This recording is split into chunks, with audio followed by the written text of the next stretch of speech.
Welcome to Season 3 of You and Me Kid, a podcast about starting and raising a family on your own, where I speak with other single moms, those still considering, and experts in relevant fields to give you a real sense of what the day-to-day experience of solo parenting looks and feels like. So wherever you are in the process, I hope this podcast provides some support, helpful info, and most importantly, humor. Thanks so much for listening. Now let's get to it.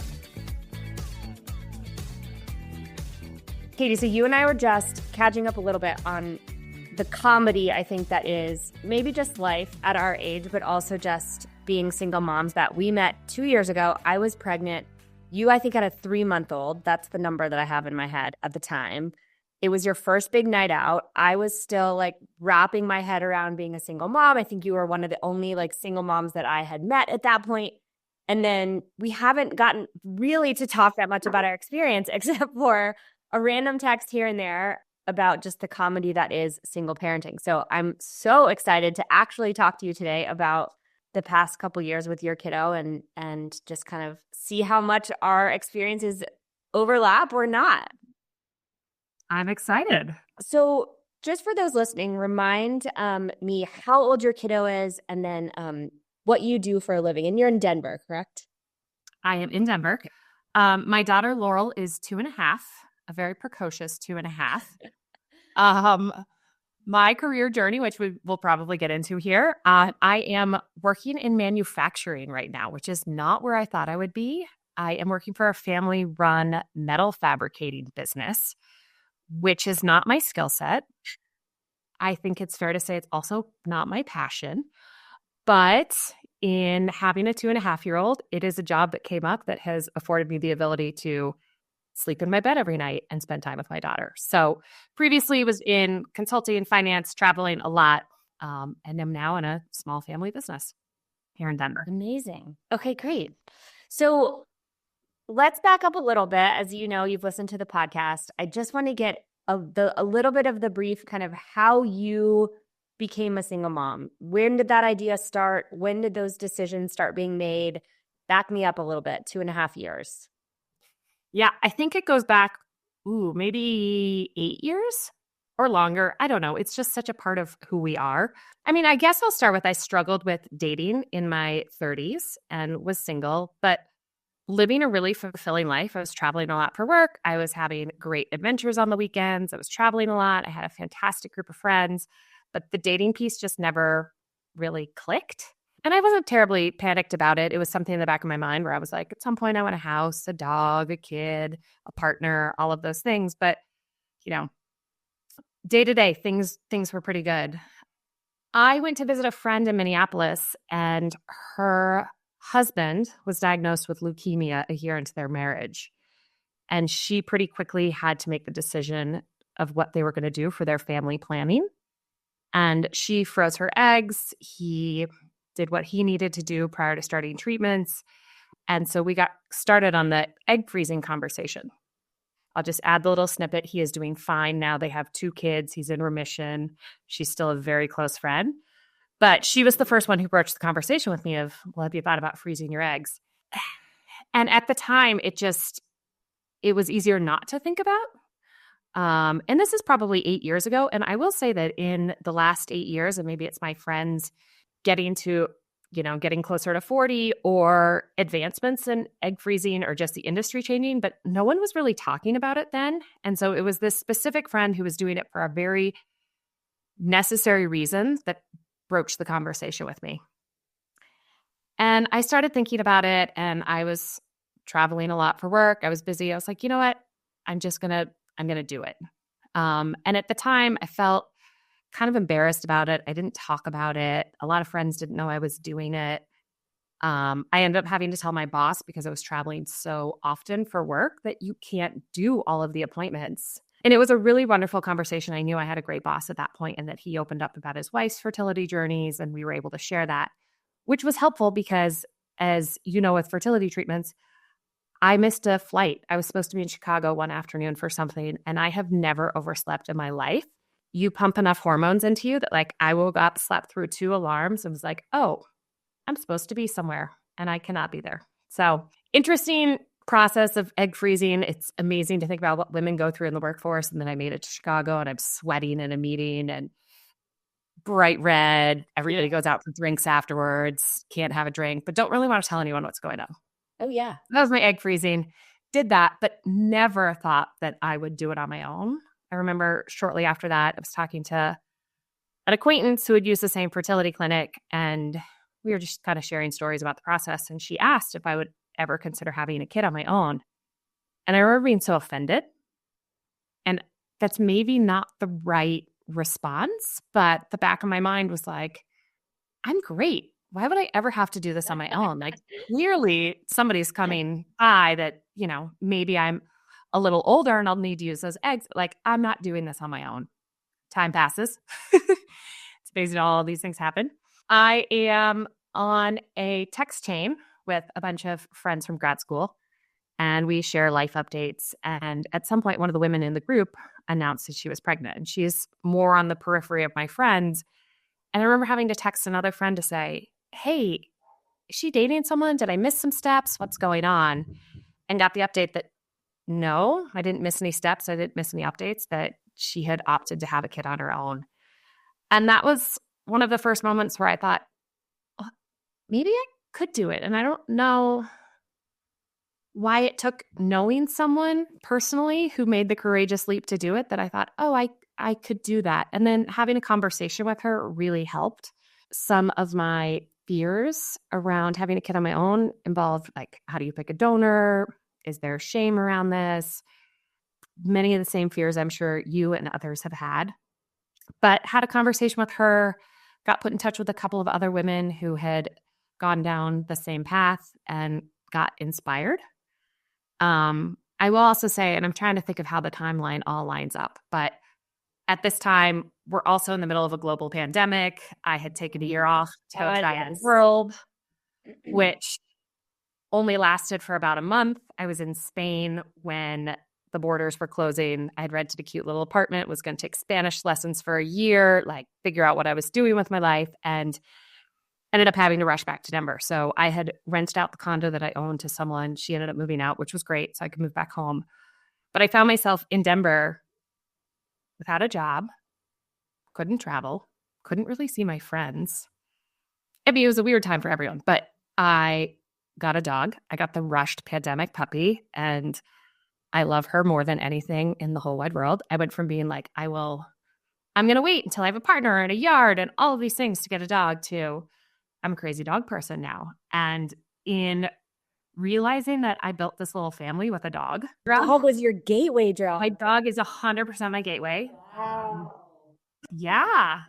And it was this thought that, fuck it, I can make a family. Oh, I should change the name of this podcast to Fuck It, I Can Make a Family. Funny, right? Because I had a similar experience, and I don't remember what the aha was, but it's like we're just so programmed to not think of that as an option. And then it just takes one person, or for me, I remember Hoda Kotb, who's on the Today Show, being one of the people that I was like, wait a minute, you just adopted babies in your mid-50s? Like, huh.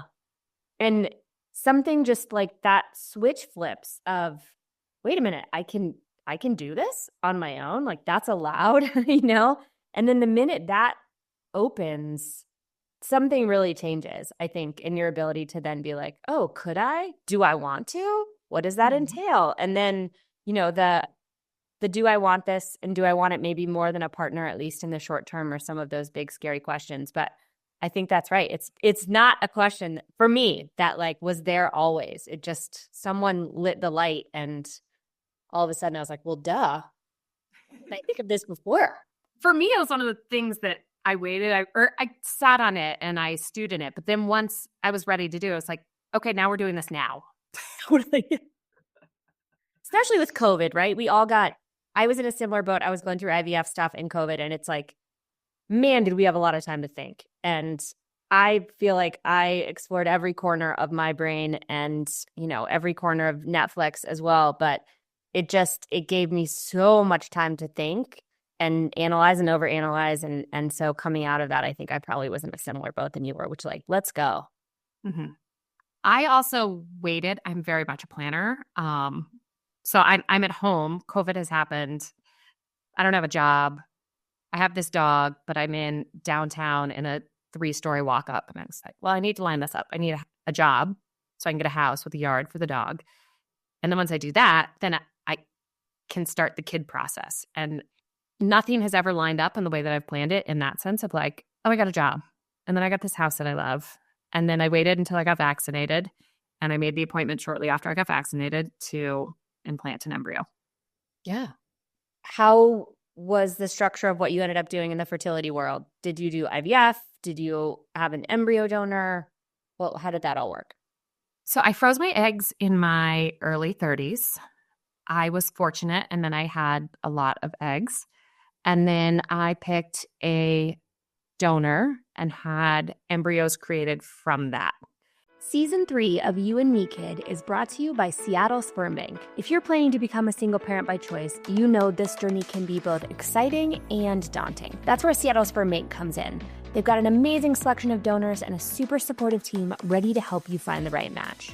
They were so warm, helpful, and kind to me as I picked my donor. I cannot recommend them enough. From the screening process to all the resources they offer, I really felt like I had an expert partner through the whole process. For my listeners who want to check them out, head to seattlespermbank.com and grab a free all-access pass using the code YouAndMeKid to start your search today. And then implanted one of those. I sat on the decision of, should I do an IUI, try that a couple of times, or should I just go straight to IVF? Yep. And it was my fertility doctor endocrinologist who said, just go straight to IVF. And the back of my mind, I'm thinking that's because it's more lucrative for you. I'm being really dismissive in the whole process.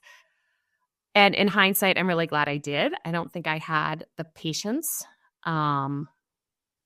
or the mental strength to do this multiple times. I felt really fortunate in that I had good embryos coming out of fine fertilizing, et cetera, and the first one worked. Yeah. Did you have an easy time picking a donor? I thought the process was horrible at first. Tell me more.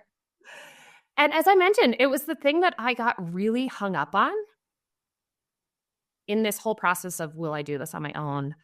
It felt yucky and weird. And I had just all these preconceived ideas about who the person would be. And it's the conversations with women who have done this before. One in particular was like, it's going to be your kid. It's not that big of a deal. Just pick one. It's your kid. And it seemed so flighty or just easy at the time to hear that.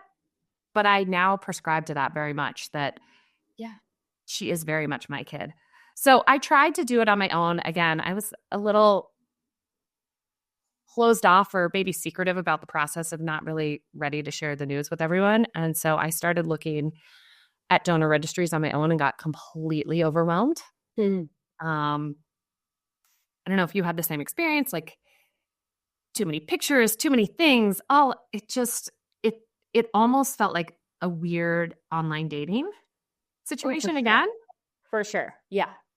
And so I ultimately narrowed it down to one clinic, and I got 4 of my closest friends on a Zoom and drank some wine. And at the end of it, we were like, we're going to pick one. Because the other thing, and you may have had this experience, is like, once you pick one, you have to purchase the next day, which is in like an Amazon checkout.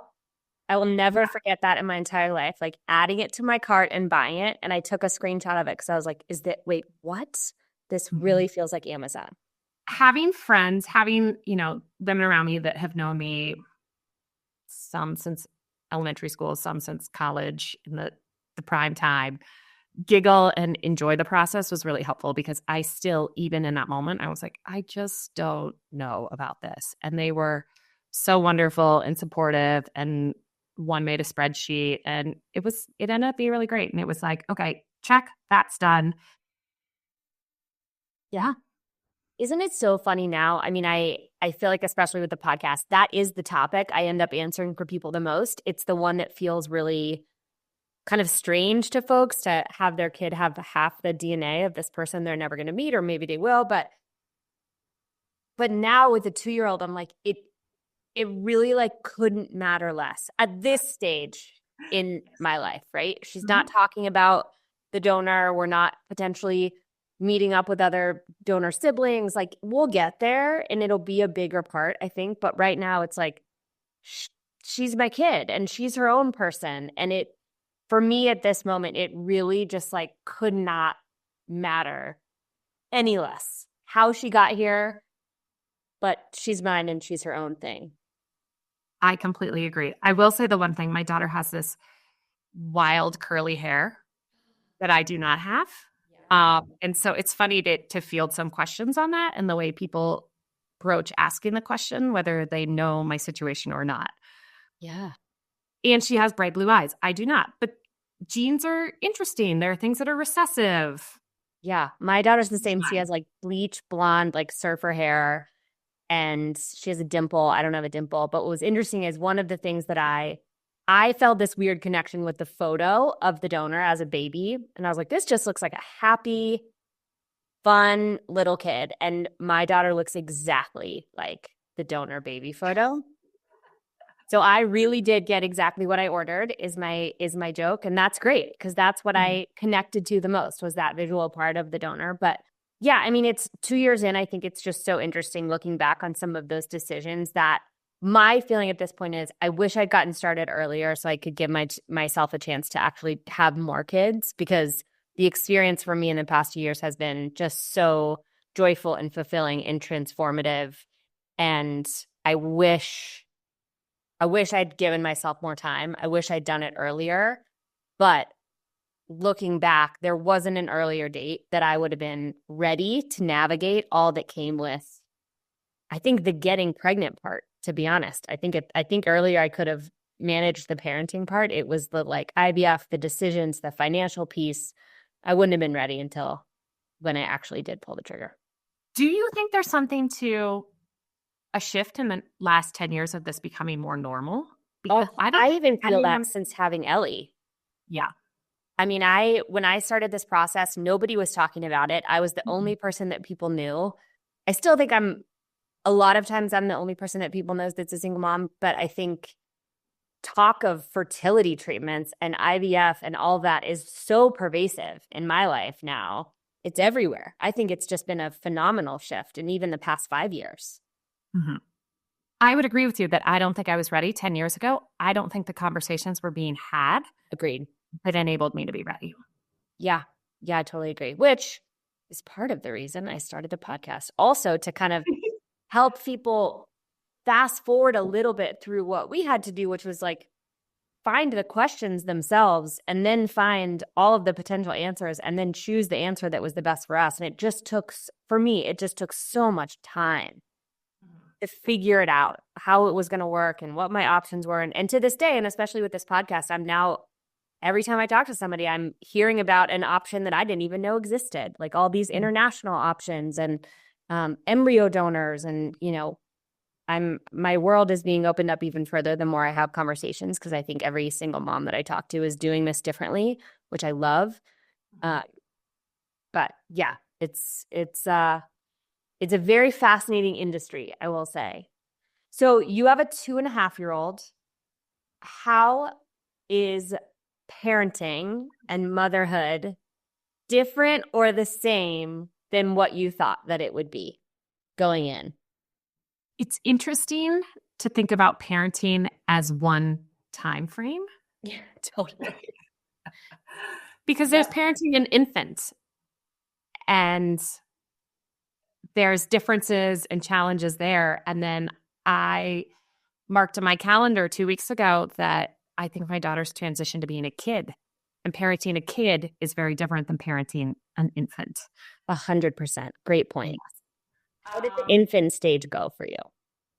It was great. Frankly, there were parts of the infant phase that I thought were easier than I expected.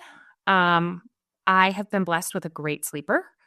And so this idea of sleepless nights, she's been a good sleeper. And so that wasn't as challenging as I thought. And that's my own unique experience. And I fully recognize that. To the question of what's different or like what didn't I expect? You have mentioned this too. There's a lot more joy to this than I thought. And again, to that earlier piece of I can build my family, there's a lot of joy in building a family and getting to do with it and create it in a way that I want to, and laughing and setting our norms and our traditions and getting to be goofy with a little kid. It's a lot of work, but it's a lot of joy. Yeah. What I have a lot in terms of conversation with people is the perception is that it's a lot harder to be a single mom and there's less freedom in it. I think there's more freedom in it than people realize, in that it is just us deciding what we're going to do on any given day at any given hour. It's just you deciding what you want to do about breastfeeding or feeding or sleep or travel or finances or whatever, right? And maybe there are moments where that feels lonely. But I also think I feel an incredible amount of freedom to just build this family the way that I want to build this family. And even saying like my family, I was talking to Ellie about like, this is our family this morning. And it still like hits me in this really like amazing way that like I have a family and I built it and it's us now and we get to decide what we want to do. And it can be different than the way that I was raised or the same, but gosh, there's something just so empowering about that. And it feels really free to know that nobody else gets to decide what we're going to do. We want to watch a movie all day on a Saturday? Great. Want to, take a trip or change our, how we're doing this or that. I find it just really empowering to be able to do that whenever I want. I would totally agree with that. There have been a few moments where I seek out others for some just decisions or guidance. But I don't think that's unique to being a single mom. I think that's just being a parent, of texting the friends, when do you move to a big kid bed? Or really? I do that all the time with moms who I know parent like I'm parenting. Mm-hmm. I find those relationships for me more valuable than like a single mom friend necessarily. I just need friends who parent in a similar way to help me answer the, call me back to reality when I'm like, gosh, this pacifier thing's really bugging me, or I'm thinking about a big kid bed, and they're like, no. Take it from those who've come before you, make the, do this or do that. And it takes the weight off the decision alone, I think. I will say that is one of the advantages of being a little behind time-wise to a lot of close friends. Yes. There's just this wealth of information, and it is seeking out the people that parent similarly, and you're going to trust with their advice. Yeah. Yeah, I've found that a lot in toddlerdom because I'm a little bit behind you in that. We're about to go through potty training, crib to big bed, like transitions. And we also have this pacifier thing. And we're moving houses in the next couple of weeks. But it's like we've got some big milestones coming up where it's been really refreshing to me to reach out to friends and be like, what did you do? What was your potty training strategy, right? And they're all different. And you kind of take them and put them in a blender and decide what you're going to do. But yeah, I certainly have my like cabinet of advisors and without them, I would be lost.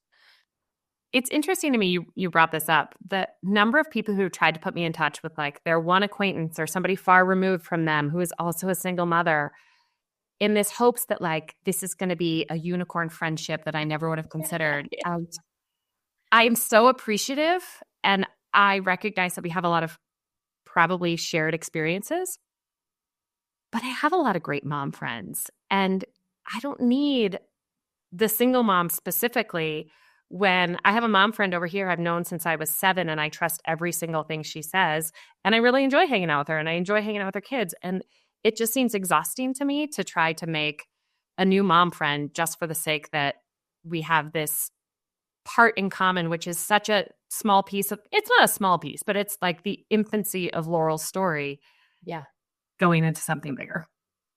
Well, what I heard in that as well, which I talked to at the end of season 2, I interviewed a woman named Kristen Hargrove, and she founded this incredible single parent community called Co-Tripper.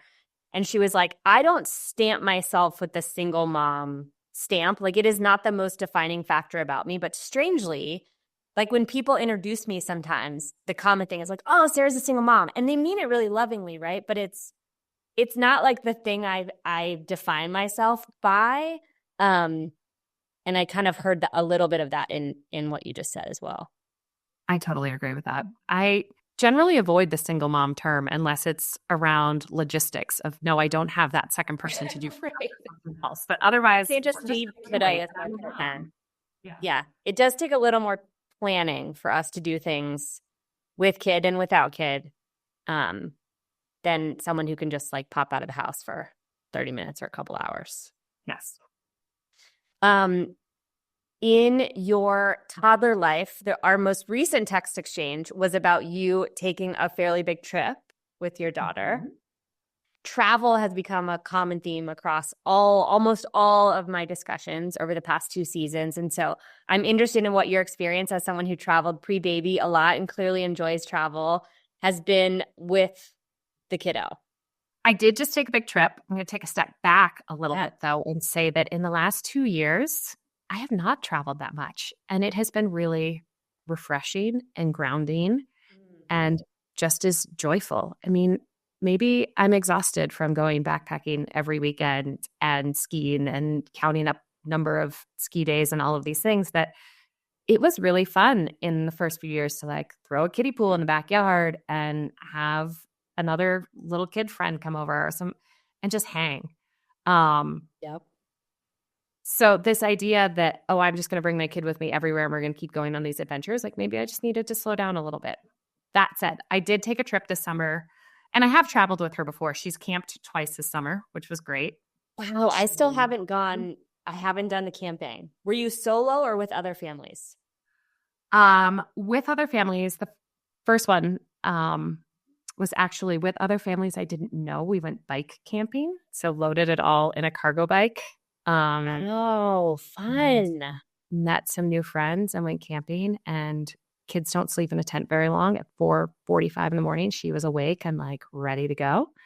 And then the second one I did was car camping, which was infinitely easier with all of my high school friends and I think there were like 8 or 9 children that just ran around feral for the day and all crashed really easily. So it was fun.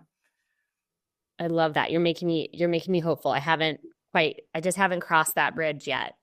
Okay. So this big trip this summer was like a multiple flight.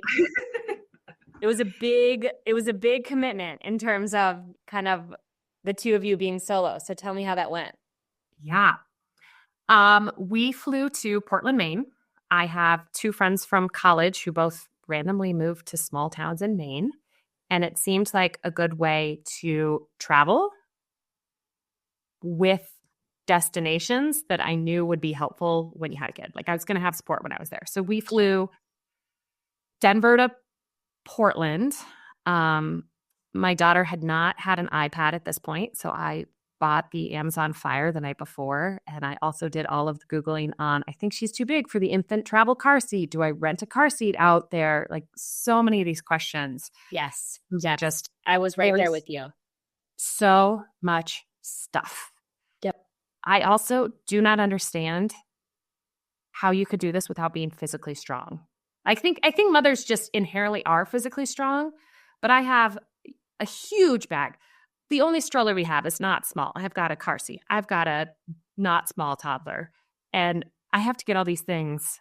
Like once you check in, I'm like, if she screams the whole flight, that's fine. But I'm not carrying like 95 pounds of gear. It's the car to the luggage check-in. I feel like I've succeeded when I get to the gate. That's the hardest thing, is car to gate. Yes.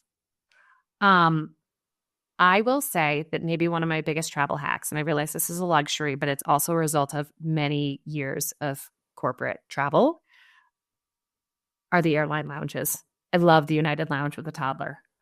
I would pay for one time do it. This benefit.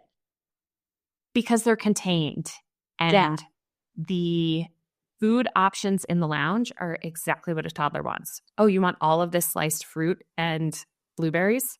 Eat as many as you want. Great. Yeah. And you can run around in circles. The Denver airport, as you know, is so chaotic that if you can get a little bit of a respite of like, just be contained here for a little bit.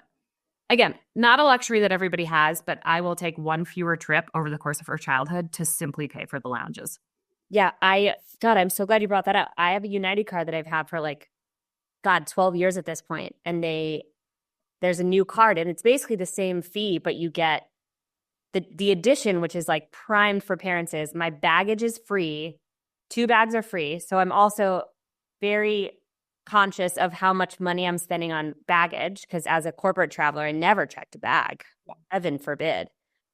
And then it's 2 complimentary lounge, tickets. I don't even know what they're called. Lounge passes a year. And I'm like, oh, heck yeah. Let's go. Totally agree. In there. Yeah. You're locked in there. The bathrooms are bigger. The bathrooms are well stocked. You're not leaving your stroller at the gate while you walk 10 gates because your kiddo wants to be on the moving sidewalk. Okay, cool. I love this. So overall, how did the whole trip go?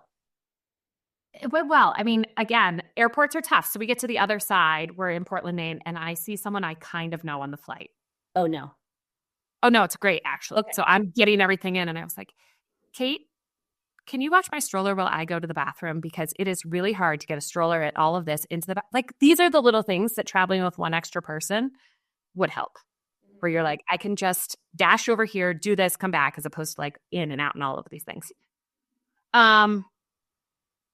She did great. So it was a 4-hour flight. She wanted to watch the back of the United screens. I believe it was Bad Baby, was across 2 different screens. Didn't care about her iPad because I couldn't figure out how to get the kids shows on or how to get the headphones to work. Felt very dumbfounded by modern technology, which I'll have to figure out. Yep. About that. She has also been a very car sick kid. I hate driving, and I don't know if I've instilled that in her. But she's not been great in the car. And so we were driving to a friend's house that is 4 hours north of Portland, maybe 3.5. And I was petrified. Do you do it before nap? Do you do it after nap? How do you squeeze it in there? Because as a single parent, if she pukes in the car, which she has done numerous times, you have to, there's no second help and you're on the side of the road. And these are just things to think about that make me not want to drive in the car that often. I mean, the number of times we've driven to the mountains and she has thrown up all over herself and she looks miserable. I'm hoping she gets out of that. I switched her forward facing earlier than they recommended because I was like, well, we're not going to go anywhere until she doesn't puke. But we made it to Maine and she was fine. She did the drive just fine. She watched The Roads Weren't Windy. She watched Paw Patrol on repeat, managed it the entire time. And then there were just all these cute moments that made it worth it, and that we're swimming in the ocean and she hates sand. So I have to carry her out there. Like there's a lot of physical labor of toddler life. So I have to carry her out there and like dunk her in the water because she refuses to put her feet on the bottom of the ocean or any sand. And so I carry her and she's like splashing around. She's having a great time. And she somehow like gets water on her body and she licks her arm. She's like, Mom, it's salty. Try it. Aww. And there are these little moments that kind of snap you back where I'm like, oh yeah, that drive was tough. And you just experienced the ocean and I got to experience it with you. And it was great. Yep. Gosh, that just like really sums it up. I feel the same way about travel of any sort. Is like you go into it with like game face, like we're getting on a flight, we're going to do this thing, we're going through security, it's going to be a little crazy. But being somewhere new, I love being somewhere new as a 43-year-old woman, right? And as a 2-year-old, it's like seeing new people. And I'm taking Ellie to Mexico, as you know, in November to see the ocean. She's never seen the ocean, and there are those incredible moments where like you watch them grow up and you get to experience that with them. And it's not just the same old playground in the neighborhood or same breakfast over and over and over again, right? It's like that the newness is really magical when I think it's shared. And so for me, those trips have all been very, very well worth it. Yeah. I think it's an interesting and really fun phase of life too, as well, to visit other friends who have kids or partners or dogs or whatever family they have created and get to share mine with them. And so often I've done girls' trips, weddings. That's how I've seen a lot of my friends who I went to college with on the East Coast. But it was fun to have my daughter play with my college roommate's 3 kids. and Yeah. take all of their clothes. She came home with a whole suitcase of hand-me-down clothes. And this morning she insisted on wearing Allie's boots to school. And there are just these moments of a broader community that are really rewarding as well. Yeah, and I don't know if you found this when you were visiting your friends, but a lot of our travel is visiting friends and staying with them and with their kids. And it's, for me, I have an okay sleeper. Ellie does not sleep well on travel. And so I know that what I'm going into is like a multi-night, fairly bad sleep scenario. And so I have to like gear up for that. But what I also know is that there's other people in this new house that know me and care about me, and that when parents of any sort, but maybe moms, and in my scenario specifically, are together, it's like everyone just raises each other's kids. And it's chaos at all times, but it's this strange controlled chaos where like I don't even have to think if I'm running to the bathroom in the morning, like, of course my daughter's going to have yogurt and fruit in front of her 2 minutes later because like there's another mom or dad in the kitchen. And of course at 5 o'clock they're going to pour a glass of wine and I'm going to have one too. And like it is really nice to have that support and just that like feeling like you're all kind of working together to make sure everyone is fed, including yourselves, and everyone's cleaning and everyone's, I love that. I find it really heartwarming. And I think my daughter loves it too, having other people, other adults kind of spend that much time with her. We were in Maine and I'm at my college roommate's house and she's got 3 kids. And again, my daughter's a good sleeper, but she was off schedule. I put her down. Something disturbed her. She was awake. There was no consoling her because the other kids are making noise. And I'm okay with a little bit of, you got to cry it out and fuss until you get to sleep, particularly in this situation. Like there was no consoling her. And unless I lied down with her for the next 3 hours, it was just going to be faster and easier if she cried it out for a little bit. So I go downstairs. Roommate's husband pours me a glass of wine. College roommate's still doing bedtime upstairs. And her son storms out of his room, like marching. Where is that girl's mom? I got shamed by a 7-year-old for a parenting tactic. And my friend had to explain to him that he often did that too, that this is just a normal phase of parenting. Yeah, it is really funny, right? And it's like, I also feel like similar to what you were saying before, in that we reach out to our friends for those comments, whether it's meeting another mom after school for 2 hours or going on a trip with people I like am really close and love. It's the amount of ideas and support and like brainstorming I get to do with those parents in that target amount of time. Like I leave exhausted, but I also leave being like knowing how they're parenting. And I'm like, oh, I haven't even made that thing for my daughter, or gosh, you guys are watching this show. That's cool. Or you're trying this thing with potty training. Awesome. It's just like more intel, which for me is really helpful. And you get to see it in action of how other people are raising, kids at the same age or different ages. And then see how your kid responds to their kind of different energy. And I love watching that. I think there is something to that, though, if you have learned that as a mother, or maybe that's me. I remember in those early days, I didn't ask some of these questions, and some were to my benefit. I didn't know that I was supposed to be afraid of kids choking. I don't know how I missed that, but like I was never nervous with feeding her food, and that was great. I also missed things like it somehow escaped my mind that I was supposed to size up on diapers. And so it wasn't until a friend came over that she was like, why is she still in newborn diapers? And I was like, what? Didn't know that was a thing. Difference? Yeah. I mean, clearly. Ellie's teachers did that for me. They're like, it's time to size up diapers and change the nipple speed on the bottle. And I was like, didn't know either of those were a thing. Thank you much for that. Is your kiddo in daycare, school, nanny? How are you working and mothering at the same time? Yep. She is in daycare. You have discussed this on your podcast. I love daycare. I love my daycare. I love the daycare work. I am like the PR rep for daycare. Yeah. It's phenomenal. It's the only one she got into. Not that there's a lengthy process, but it just, that time, it's really hard to get an infant into daycare. And so it's not the direction that I want, like location direction that I wanted to go, but it has ended up working out so well. They have fantastic hours. I get a lot of friends' advice on this when they're like, what do you look for in a daycare? Hours? Yep. staff retention. How long have the teachers been there? And do they provide meals? And And vacation. How many vacation days do they take? Because in Boulder, we've got schools that are, I think everyone they're the want to go to schools that take so many breaks throughout the year, and that I didn't think about, that a couple of moms gave me like warning signs like, oh, that place does look great, but just a heads up, check out the calendar. because you don't get those days off.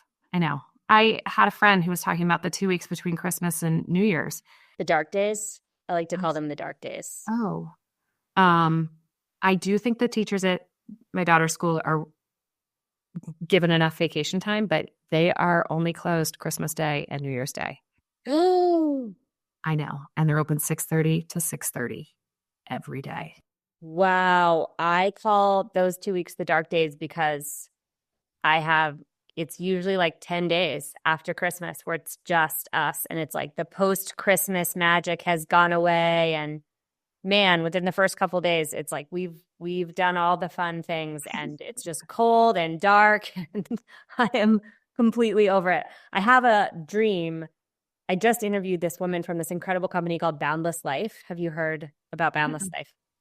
Well, you're coming with me now. So Boundless Life is this company started by some very brilliant people who realized the concept of families traveling was that they didn't want to plan logistics, and they didn't want to have to deal with housing and childcare in a workplace. So they have 10 locations across the globe. And when you kind of buy into their packages, most of which are 3 months, it's Airbnbs that are already family friendly within their network as part of your fee, your childcare for all ages, school, Montessori English speaking school for kids of all ages, and then community. So you start with like 30 other families in a cohort, and you all live by each other, and there's a co-working space. So you just show up and it's like, here's your new friends, here's the school, here's your workspace, and here's your house that we have already made sure is child safe and has little kid cups and all the things that you need. Like, have the most incredible time in the mountains of Spain onward. And I'm so obsessed with it, and I can't wait to go. In January is my point, to bring it full circle. That's when I want to go because that is the saddest time for me as a parent. Can we join you? Yes. I took this job and under the premise that it was flexible, you can work wherever you want. That's fine. But my daughter needs to be in daycare. I needed to do like 3 hours of work the entire time I was in Maine. And friends ended up being really helpful. But there's not the like, oh, let me sneak this. No. I can't write an email. No. Yeah, I totally agree with you. And yes, you should come. You should Google Boundless Life the minute we get off the call. I want to ask you before we run out of time, in this kind of 2.5-year-old stage that you're in, are you guys starting to think of some bigger trips? Do you have some plans as you're turning this corner of like things you want to do together, or as your little gal kind of grows more personality and character and stuff? Are you getting excited about this next phase? Yes. And sad? Are you sad? I'm sad. I'm a little sad. It's the moments where we finish reading a book at night and she's just really long now. And there's that's the exact same for me. That's the exact same thing for me. I'm like, are you as tall as me? I was thinking that last night. I'm like, are you going to stop sitting on my lap during reading time? I'm going to die when she stops sitting on my lap. That's going to be hard. But then there are other things, like she loves her Strider bike, and I'm looking forward to more bike rides, more ski trips, doing some of the nerdy things that I like to do. Like she loves to do floor puzzles. And I'm like, can we get a little better so we could do a puzzle that we can both do together? Oh, nice. So you asked about big trips. I want to do puzzles and I want to ride bikes. And I love that. I meant big plans. It doesn't need to be travel if that's not on the agenda. Nothing imminent. I'm going to take her to Southern Arizona to see a friend in kind of a rural location in a couple of months. So that'll be super fun. Yeah, we've done like some of the good, camping, backpacking. We just rented a house on a lake with 2 other friends and their kids. And it was just really fun to see all 5 kids. And my daughter's the youngest by a couple months. But she's inching to this phase where they can all go play in a basement together or go play outside and it'll be fine. And many friends have described that as like a wonderful milestone of the two friends got to sit on the porch and have a glass of wine. I still sat a little bit closer inside, like making sure Listening for things crashing. he didn't fall downstairs. Like she's still a danger to herself. And so I'm looking forward to kind of getting over that hump. I am right there too with you. And I had a mom recently on a podcast interview say she just gotten to the point where she could go to the pool and read a book and didn't have to watch her kids. And she had that aha moment, like sitting in the chair, like, oh my God, I don't have to watch you all the time. That's incredible. I have to ask you, and I'm getting a sense of what I think the answer is here, but I'd love to hear from you. We are told prior to becoming, whether it's parents or single parents, that our balance in life will go completely away, right? It's chaos and self-care goes out the window. And what is self-care? And things will just kind of, I think, be chaotic from then on out. I have felt quite the opposite, and I'm interested in how the balance of your work life, friend life, and parenting life are feeling at this stage. I think it is definitely ebbed and flowed over the last 2.5 years. There were some phases of newborn life that were a heck of a lot easier. Like there wasn't a fight to get out in the door in the morning. And now I know that from the moment she wakes up until we walk into that classroom, it is a bit of a battle. And so that's just a challenge. That's not necessarily speaking to balance. I feel out of balance. I'm not going to lie. So I maybe don't share the I have mastered this. I've had a lot of friends say, oh, you make it look so easy. I'm like, yes. And I forget the silliest things because the mental checklist of things that I have to remember for my daughter, for me, for the household, for the dog, particularly in taking a new job recently that I'm now in the office a lot of days, and that's been hard. So I'm now commuting and having to show up to work every day. Like I didn't just fight that battle. So it's tough. I'm trying and actively working on things like taking a day off every quarter just to do life admin, like some of the basic stuff of cleaning out a closet. How are you supposed to change over a toddler's clothes when they're sleeping in their room when you need to be cleaning their room? Some other little things I've done that have helped. I've gotten better about asking my neighbors who live close enough to watch the monitor so I can go take my dog for a walk at night. Like my dog is... Yeah, the dog baby, when I dog sit, which I do a lot, that's a tough balance. It's a tough balance. She spends 2 nights a week at a loving family's house that love her and take her on a lot of walks because it's just too much sometimes. That's great. I love that you outsourced that a little bit. I outsourced that. I bought a treadmill. One thing that I have really struggled with is just the amount of home time. She sleeps from 7:30 to 7:30 and I can't leave. And that's really hard. And you're like, I just want to go for a run. And in the hours that she's awake, I need to get her out the door. I need to get her to daycare. I need to do all my work. So now that has been a big game changer of I can do something for me for 20 minutes in the morning that I love to do, but I can now do it at home. It's not the same, yeah, but that helps. I also just found a woman in my neighborhood to do my laundry every Monday. She's doing my laundry and Laurel's laundry, and I will pay for that. That's incredible. I've thought about outsourcing their laundry as well. There are just a few of these little things that I'm like, I've just worked a full day. I've cared for a child all day. I've tried to keep myself healthy and sane and do something like reading a book for a few minutes. I can't fold laundry right now. Nope. Good. I love that. I love the hacks. I think that those little things where we let ourselves off the hook they're so key. And it is. It's I don't by any means mean to sound like I've mastered the balance. It's so many checklists at any given time. And my job, I'm a realtor, so my job is incredibly inconsistent. And so there are times when my balance is completely off and it happens out of nowhere because real estate happens out of nowhere.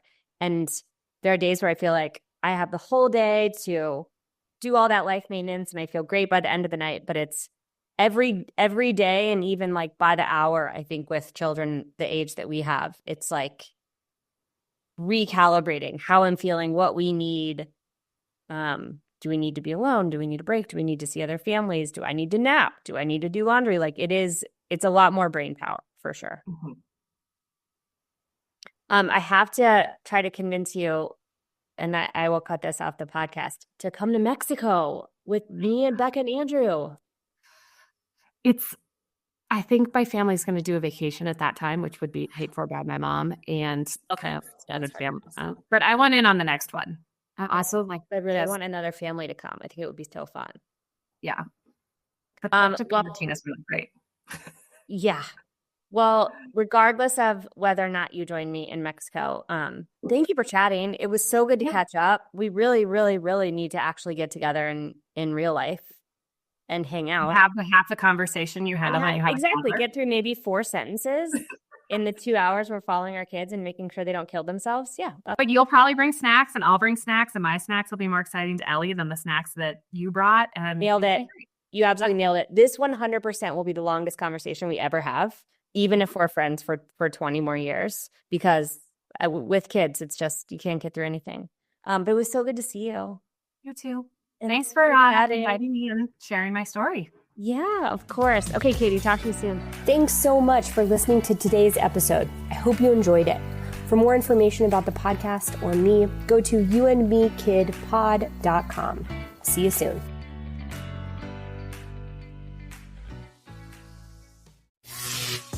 The Rodecaster Pro 2 is the world's most powerful all-in-one audio solution for all types of creators, including podcasters. Graffiti and Julius use one at the plug. It offers studio-quality audio and revolutionary features for creators. While being incredibly easy to use, Rodecaster Pro 2, all-in-one production solution for podcasting. It's on sale for $690 right now, and there's a link in this episode description. Check it out. Thank you for listening to this episode. If you or your company are looking to jump into the podcast world, now is the time. The Plug Agency is here to connect you to the full power of podcasting. You just record and leave the rest to us. The people are listening and want to hear from you.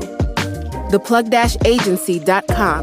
That's theplug-agency.com. Click the link in the episode description for an exclusive offer.